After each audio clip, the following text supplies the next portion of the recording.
We're explaining how to connect Flask, a Python web framework, and JavaScript to allow JavaScript functions to call Python functions when a button is clicked. This involves several steps. 1. First, we need a Flask application in Python.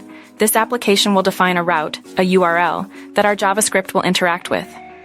This route will handle the request from the JavaScript code and execute the relevant Python function.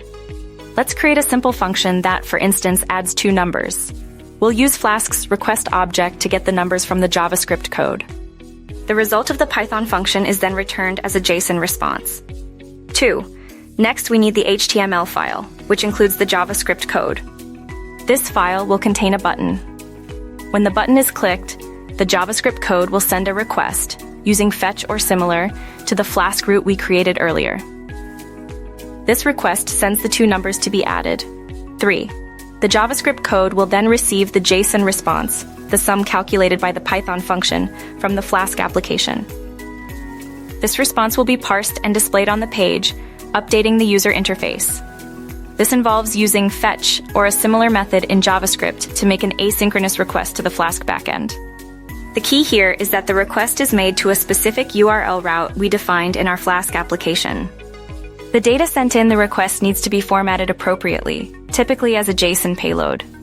4. Crucially, we handle potential errors within the JavaScript code. This could involve error handling within the fetch promise or using a try-catch block. The response from the server could include error messages if something goes wrong, so the JavaScript code needs to check for these. 5. On the server side, we need to consider error handling as well.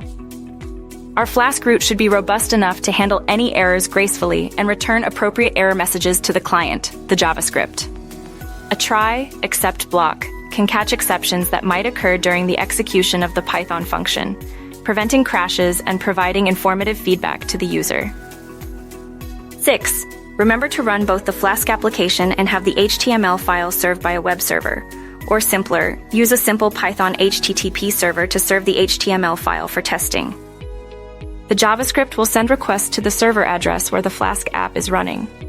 7. Finally, we need to ensure the correct course, cross-origin resource sharing configuration, if the Flask application and the HTML file are hosted on different domains or ports.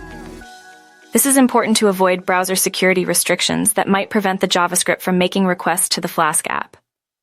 If your Flask application and your HTML file are on the same domain and port, you likely won't need to configure course. But if they are separate, you'll need to add appropriate headers in your Flask app to enable course.